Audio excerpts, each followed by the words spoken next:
ça peut choquer. Qu'un chef d'État qui est poursuivi pour crime de guerre soit ou puisse bénéficier d'une immunité pour aller parler de paix. Est-ce que ça vous semble acceptable ou pas ? Je repose encore la question que je pose depuis le début. Est-ce que vous avez le choix? Vous pensez que vous pouvez arrêter Vladimir Poutine? Qu'il ait un foutu mandat d'arrêt ou pas? Vous pensez que vous pouvez l'arrêter? En fait, je m'en amuse. Quand on dit qu'il aura l'immunité là, ce n'est pas lui que vous protégez, c'est vous que vous protégez de lui. Vraiment, faites bien les nuances. Là, souligne quelque chose de très intéressant. En fait, Donald Trump ne veut pas la paix uniquement pour avoir le prix Nobel de la paix. Il veut la paix aussi pour le business parce qu'il s'est rendu compte avec beaucoup de retard visiblement, ainsi que tout le bloc occidental, qu'on fait beaucoup plus d'argent pendant la paix que pendant la guerre. On peut lire là qu'est-ce qui s'est réellement passé en Alaska. La réunion en Alaska ne concernait pas seulement l'Ukraine. Pour une petite parenthèse, Poutine qui propose de rencontrer Volodymyr Zelensky à Moscou, en tout cas, il a fait cette proposition lors de l'échange téléphonique avec Donald Trump la nuit dernière. Est-ce un moyen pour le Russe de retarder, de compliquer cette éventuelle réunion bilatérale ? À aucun moment il n'est dit que Zelensky en personne et Poutine en personne vont se rencontrer. Non. Pour l'instant, c'est simplement des théories. Chacun essaie de dire ou essaie de faire penser que voilà, c'est Zelensky qui sera là. Sauf qu'on l'a dit à maintes reprises, du côté de la Russie, l'État n'est pas du tout chaud pour que ce soit Zelensky, vu qu'on ne lui accorde plus aucun crédit. Et du côté de l'Ukraine, c'est Zelensky qui n'a pas le droit de rencontrer Poutine. Donc, je parierais plus pour une sorte de délégation que ce soit Zelensky en personne. Nous avons des médias occidentaux qui chouinent, qui se plaignent, qui râlent, qui se fâchent et bien sûr qui accusent la Russie de tous les maux de l'univers. Ce jusqu'à la fin des temps. Donc là, on va poursuivre dans le débriefing de toute cette situation avec ces messieurs qui partagent toujours des avis. Vous-même écoutez. Pour une petite parenthèse, Poutine qui propose de rencontrer Volodymyr Zelensky à Moscou, en tout cas, il a fait cette proposition lors de l'échange téléphonique avec Donald Trump la nuit dernière. Est-ce un moyen pour le Russe de retarder, de compliquer cette éventuelle réunion bilatérale ? Donc, admettons que ce qu'il disait soit vrai. Poutine propose à Zelensky de venir à Moscou pour discuter. Admettons. Mais c'est Poutine qui fait la proposition, qui veut retarder les négociations. Je ne sais même pas. À un moment donné, même la formulation des question semble bizarre, non? Il faut qu'on rappelle un peu les enjeux de tout ça. Vous ne le savez peut-être pas, mais Donald Trump a présenté à Zelensky la nouvelle carte de l'Ukraine qui a été redessinée par Moscou. La Russie qu'ils aiment rabaisser, en disant que oui, l'économie de la Russie est comparable à celui de l'Espagne, alors que la Russie, c'est la première puissance économique d'Europe. Voilà aussi la même Russie qui vient de mettre l'Union européenne à genoux sur le plan militaire. Résultat, le président américain s'est vu obligé de tendre au pantin de Kiev la nouvelle carte de son pays, carte imposée par le Kremlin. C'est ce qu'on appelle dans le langage des réalités une capitulation, rien de plus. Et pendant ce temps, on a Macron et le reste de sa clique européenne qui ont écouté religieusement le sermon du maître Trump, comme de fidèles dociles, ce qu'ils sont. Le message, il est limpide. Dans une guerre, il n'y a pas de détour. Celui qui perd du territoire est vaincu, celui qui gagne du territoire est vainqueur. Les belles promesses de garantie de sécurité ne sont qu'un nuage de fumée pour pouvoir masquer l'évidence. Ils ont perdu. Ils ont perdu. Si aujourd'hui, la Russie a battu l'Ukraine, malgré l'appui de l'OTAN, de tous les pays de l'OTAN, c'est quoi 32, avec alliés, on est à 50 pays de l'OTAN. Ça signifie simplement que l'alliance militaire occidentale est plus faible que Moscou, point à la ligne. Maintenant, les garanties de sécurité fournies par un pays déjà plus faible face à un adversaire plus fort servent à quoi? On vous a déjà abattu. Vos garanties de sécurité serviront à quoi? La scène est d'autant plus pathétique que les dirigeants européens ont débarqué à Washington comme des figurants. On a vu ça ensemble, dissimulés dans des bagages de Zelensky, alors que Moscou avait déjà dicté les conditions en Alaska. Qu'est-ce qu'ils pouvaient bien espérer obtenir de plus venant de Trump que Trump lui-même n'a pas essayé d'arracher à Poutine vendredi durant leur réunion? Qu'ils comparent un peu la réception extraordinaire accordée à Trump en Alaska et leur arrivée discrète humiliée à la Maison-Blanche pour pouvoir comprendre. Les gars étaient confinés dans une salle secondaire attendant que Trump brandisse la carte réduite de l'Ukraine devant Zelensky. Mais quelle honte! Et comme si l'humiliation ne suffisait pas, comme si ça ne s'arrêtait pas. Trump a préféré d'abord donner la parole à Mark Rutte, le secrétaire général de l'OTAN. Ensuite à Ursula von der Leyen, avant maintenant de passer au chef d'État européen. Donc, dans l'ordre hiérarchique pour Trump, il y a d'abord l'OTAN, ensuite l'Union européenne et après les présidents africains. Le message, il est clair. Ça leur rappelle simplement leur rang, celui de vassaux. D'ailleurs, rappelons que Mark Rutte avait publiquement qualifié Donald Trump de papa il y a 2 mois à la Haye, non? Dans un élan de servilité grotesque. Quant à von der Leyen, son double discours est intenable. Elle dit qu'elle est émue aux larmes pour les enfants ukrainiens, mais insensible visiblement aux milliers d'enfants palestiniens tués ou alors affamés à Gaza. La même chose Il y a la femme de Donald Trump qui se dit émue pour les enfants ukrainiens, alors que les enfants ukrainiens ont simplement été déplacés pour éviter les zones de combat. Or, elle n'est clairement pas émue pour les enfants palestiniens, mais non, là-bas ça va, il n'y a rien. La même présidente de la Commission européenne, qui il y a un mois signait sans broncher un accord commercial humiliant avec Donald Trump sur le golfe écossais, vient aujourd'hui jouer les héroïnes pour pouvoir camoufler la débâcle de Kiev. Mais bien sûr,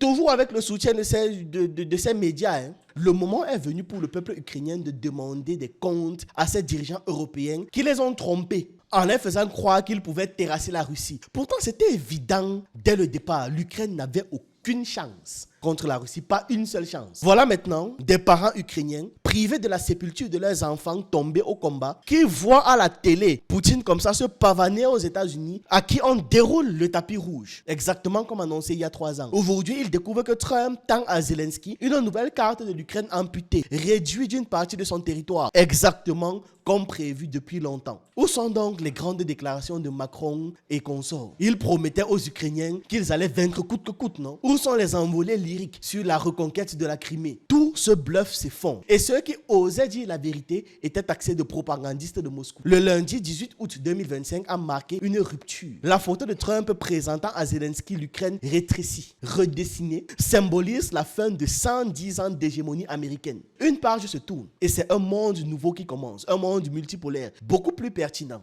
Maintenant, c'est aux dirigeants africains et aux Africains de comprendre que tous les régimes-là, occidentaux, sont en train de tomber. Le Royaume-Uni ou encore la France ne pourront bientôt plus protéger leurs proxys africains. Qu'ils le veuillent ou non, la question est simple. Est-ce qu'on va comprendre, prendre conscience de tout ça? Et le changement, il sera brutal et rapide. Donc, voilà le tableau qui est dressé. La Russie qui est vainqueur à tous les niveaux. Mais ce sont eux qui prétendent encore que Vladimir Poutine veut annuler les négociations. Mais c'est comique. C'est eux qui veulent annuler ça ou bien alors c'est Poutine. Ce qui est sûr, c'est qu'ils ne peuvent de toute façon rien faire. Et si Vladimir Poutine voulait vraiment annuler ça, il n'aurait pas fait de pas. Pour les nouveaux, sur cette chaîne, on parle de géopolitique, d'histoire et on jette un regard de notre point de vue sur le monde. Vous savez que ce genre de sujet est shadowban. On refuse que les gens se cultivent. Donc, abonnez-vous et laissez un like. On doit former un bloc de résistance contre le système. Vous pouvez aussi regarder nos autres chaînes YouTube. Le Jeune Initié, où on parle de culture et de spiritualité africaine. L'écoute du monde, dédié à des analyses plus courtes. Et sur Yvon Prime, on parle de football en règle générale. Je vous laisse tous les liens en description. Revenons au sujet. Oui,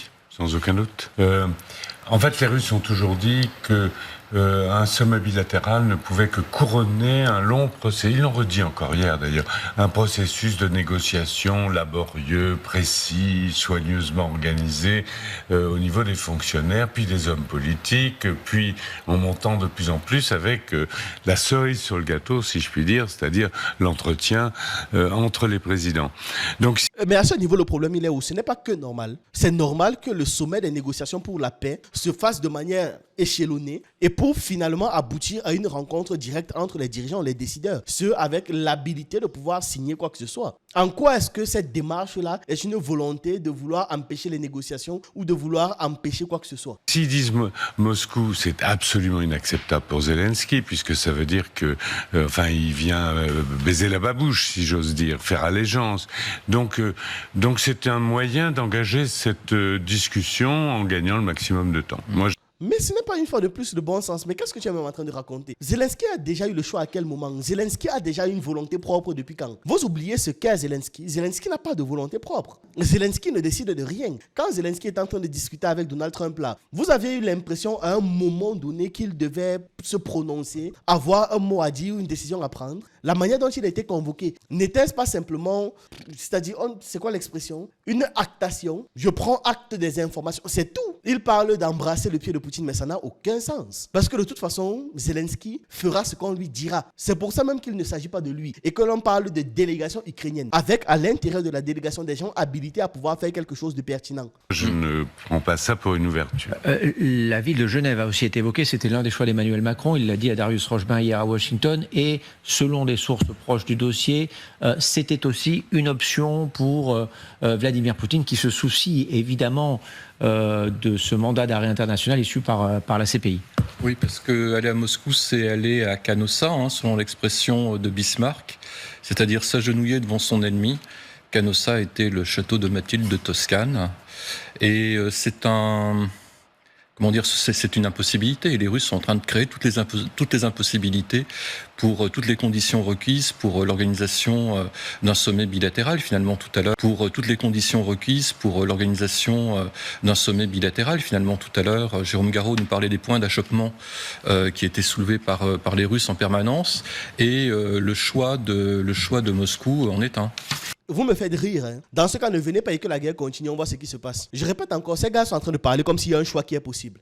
S'ils refusent les conditions de la Russie, ils n'ont qu'à ne pas venir. Il n'y a qu'à ne pas avoir de paix. Et on voit ce que ça donne. Vous pensez factuellement que là, la Russie n'a pas prévu cette option? Qu'après tout le battage, le tapage médiatique, les tournées en rond, à la fin, rien ne se passe? Vous pensez que ce n'est pas une option qui a été prévue? Ça change quelque chose? En 2022, il y a eu tout le même tapage, non? Les Occidentaux n'ont pas signé. Ça a changé quelque chose? La Russie va continuer de prendre les territoires qu'il faudra prendre, c'est tout. En fait, ces gars doivent comprendre, ou alors, ces gars doivent arrêter de faire croire aux gens que quelque part, ils ont une quelconque carte en main. Ils doivent arrêter de faire croire aux gens qu'il existe un univers où l'Ukraine va gagner si jamais l'Ukraine ne capitule pas maintenant. Tout ce qui va se passer, ce sera le grignotage encore plus grand du territoire ukrainien. C'est tout. Le territoire russe va s'agrandir et le territoire ukrainien va rapetisser. Et donc, comme l'intérêt du bloc occidental est que l'Ukraine reste dans le bloc occidental, ce qui va se passer, c'est que soit ils vont capituler, soit l'Ukraine sera intégralement annexée. Ils n'ont pas le choix d'en partie s'agenouiller devant le vainqueur. Quand il commençait la guerre, il n'a pas envisagé le fait de perdre.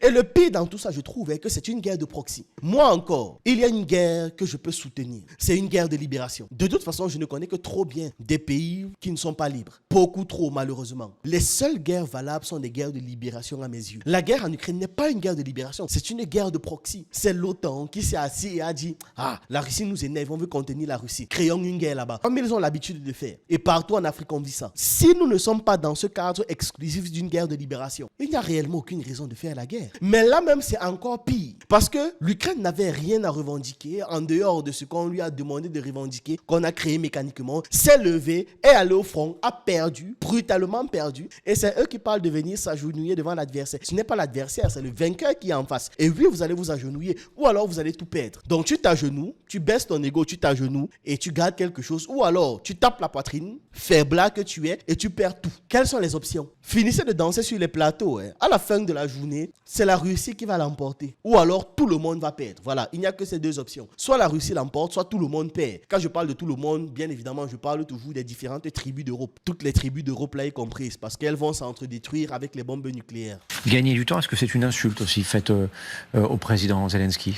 C'est une insulte tout court, en fait, au tout l'Occident pour montrer que Poutine, il a toujours la main sur pas mal de choses et que c'est lui qui... On ne va pas vous insulter, pourquoi? Vous êtes insultable. Et oui, c'est Poutine qui mène la danse. On appelle ça gagner. est le maître du jeu. En fait, je pense que j'ai compris leur problème. Vous savez, ils ont tellement eu l'habitude de vaincre que le goût qu'ils ressentent, c'est un goût très amer. C'est un goût qui est difficile à avaler. La pilule ne passe pas. Ça ne passe pas. Parce que quand ces gars-ci ne gagnent pas une guerre sur le terrain, ils finissent par gagner dans les médias, par gagner à la télé. On a vu la guerre du Vietnam. Ils ont complètement perdu la guerre. Mais qu'est-ce qui s'est passé? Ils ont fait Rambo, non? Ou un homme à lui seul a gagné la guerre. Mais bien sûr, ils sont tellement habitués à la sensation de victoire, réelle ou factice, que ce qu'ils sont en train de goûter ici, c'est même plus que amer. C'est dégueulasse. Ils ont l'impression que c'est du vomi. Mais vous allez avaler ça, et pleinement.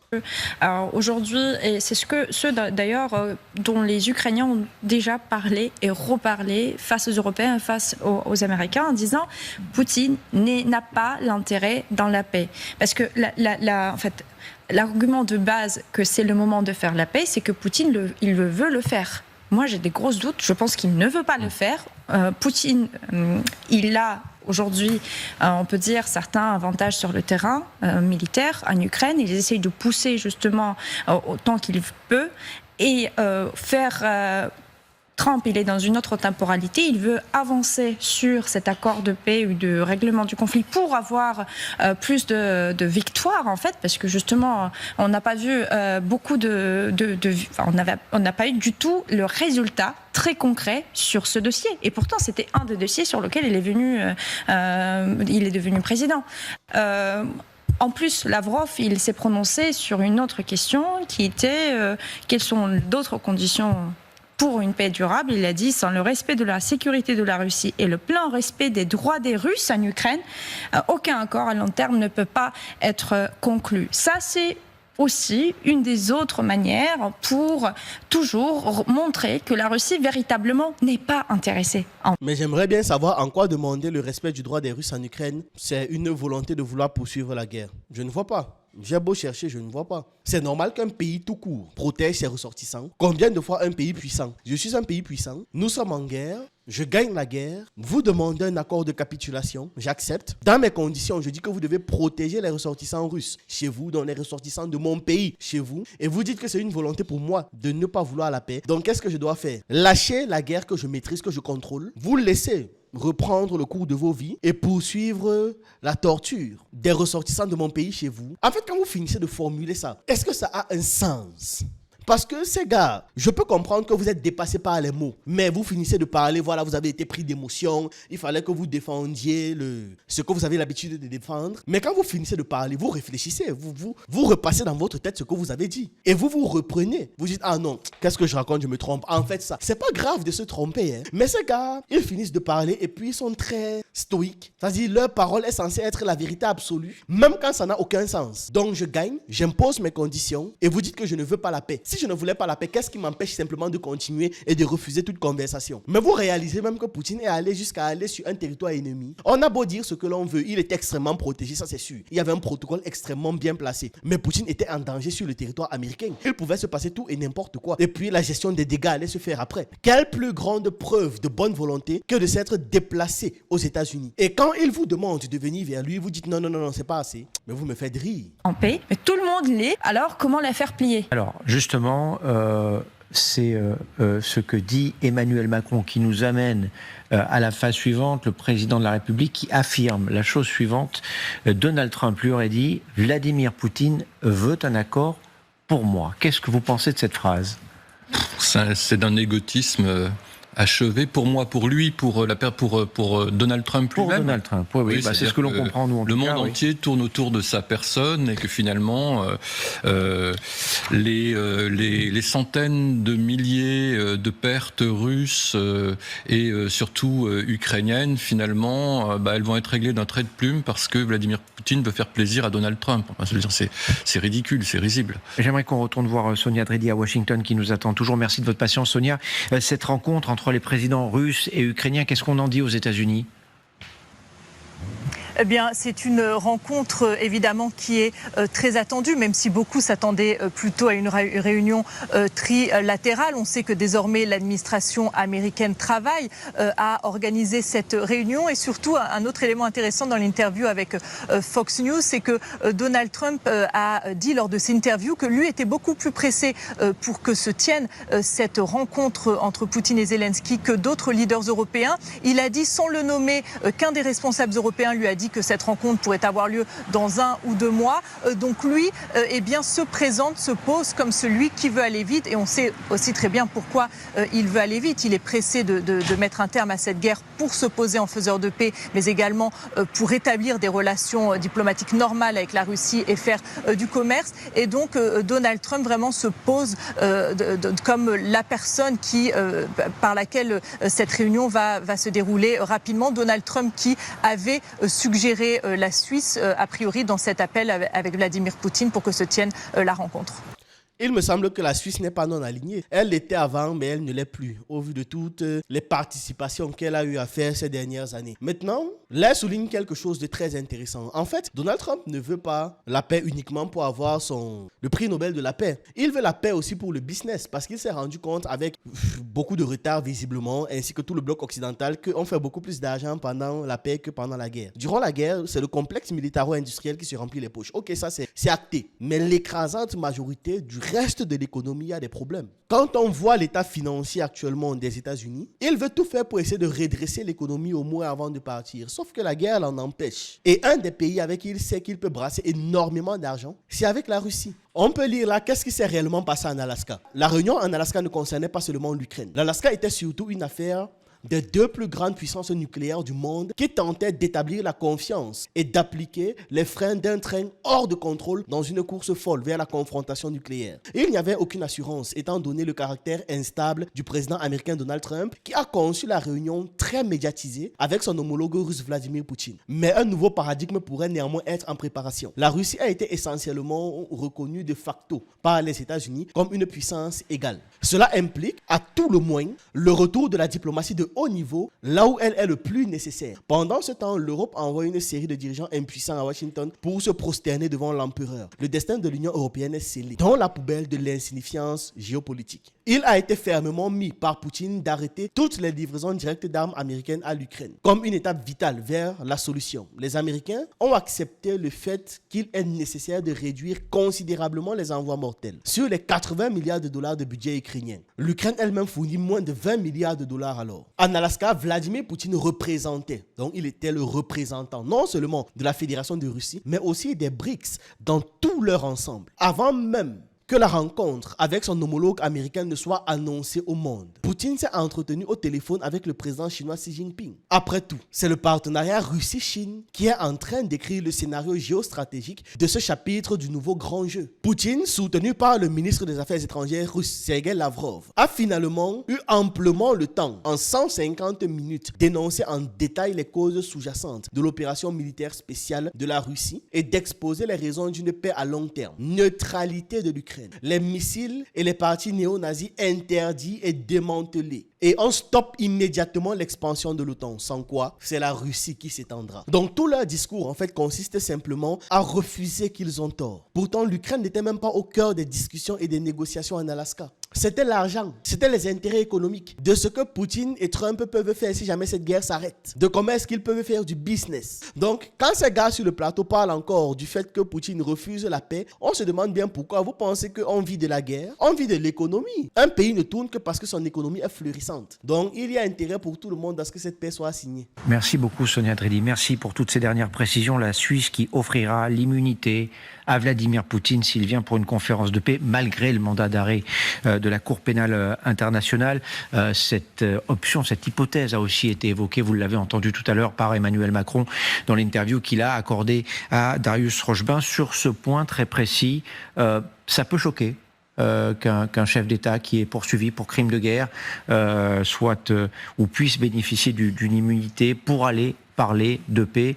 Est-ce que ça vous semble acceptable ou pas? Je repose encore la question que je pose depuis le début. Est-ce que vous avez le choix? Vous pensez que vous pouvez arrêter Vladimir Poutine? Qu'il ait un foutu mandat d'arrêt ou pas? Vous pensez que vous pouvez l'arrêter? En fait, je m'en amuse. Quand on dit qu'il aura l'immunité là, ce n'est pas lui que vous protégez, c'est vous que vous protégez de lui. Vraiment, faites bien les nuances. Ce n'est pas lui que vous êtes en train de protéger, c'est vous que vous protégez de la Russie ou de la réponse russe, si jamais même par accident vous avez mis les menottes à leur président. Réorganisez bien vos idées. Est-ce que ça vous paraît choquant? Vous n'avez pas d'autre choix de toute façon. Il ne s'agit pas d'un président d'un petit pays quelque part en Afrique, non. Je sais que vous avez eu l'habitude de faire ça avec des présidents africains. Vous venez les déporter, vous les envoyez n'importe où, vous les balancez de gauche à droite parce que de toute façon, eux-mêmes, c'est pas comme s'ils ont été très pertinents. Là, il s'agit du président de la Russie. Je crois qu'on n'a pas le choix. Si on veut faire la paix avec ses ennemis, il faut les prendre tels qu'ils sont. C'est la diplomatie du pragmatisme. C'est de la diplomatie tout court. Et le droit disparaît? Le droit, c'est un droit quand même qui est assez contestable. À la Cour de justice, à la Cour internationale de justice, il y a eu, à la CPI d'ailleurs, plus exactement, Cour pénale internationale, il y a des avis divergents. Il y a des gens qui ont dit c'est pas très intelligent d'incriminer des chefs d'État qui ont la guerre et la paix dans leurs mains. Il y a eu un avis. Évidemment, le statut peut jouer, on l'aura compris, et c'est important de le rappeler. Jérôme Garraud, vous êtes à Moscou pour LCI et TF1. Sur cette rencontre, qu'en dit-on sur la place rouge? Bonjour Thomas, bonjour à tous. Alors, ce qui est assez étonnant avec cette rencontre, c'est qu'elle est plus suggérée qu'autre chose pour l'instant. En tout cas, il n'y a pas de confirmation officielle. Le ministre des Affaires étrangères, Sergei Lavrov, tout à l'heure, a pris la parole en disant, je cite, que si l'on organise un contact impliquant des personnages de haut niveau, et pas du plus haut niveau. Des personnages du plus haut niveau, il faut préparer ça soigneusement.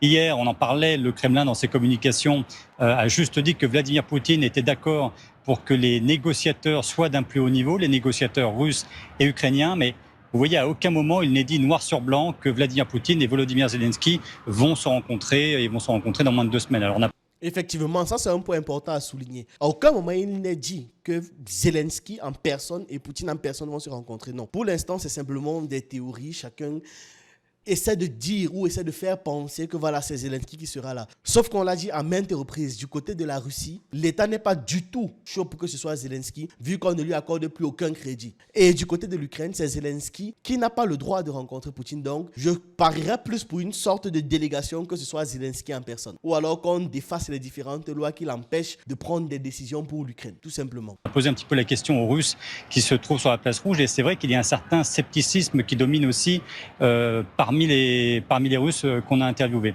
Sans doute pour plusieurs raisons, et notamment parce que depuis des mois, Vladimir Poutine a été assez clair avant d'organiser un tel sommet avec Volodymyr Zelensky. Il veut auparavant qu'un accord de paix soit déjà écrit et donc négocié. Et pour l'instant, étant donné notamment les exigences maximalistes de la Russie, pour l'instant, les deux parties ne sont pas d'accord sur grand-chose. Hier, il y a eu des avancées diplomatiques, mais ça reste assez flou. Les concessions territoriales, par exemple, quel territoire ukrainien serait cédé à la Russie? Là, nous n'en savons rien. Sur les garanties de sécurité également. Emmanuel Macron a reparlé hier de cette force de réengagement avec des soldats allemands, britanniques ou français. Les Russes disent hors de question. Ils ne veulent pas de soldats de l'OTAN sur le sol ukrainien et demandent carrément que l'armée ukrainienne soit démilitarisée. Donc vous voyez, il y a quand même beaucoup de points à éclaircir avant d'arriver à un tel sommet. Évidemment. Merci beaucoup, Jérôme. Merci beaucoup d'avoir pris le temps de répondre à nos questions et de nous éclairer, parce que c'est important de comprendre ce qui se passe à Moscou.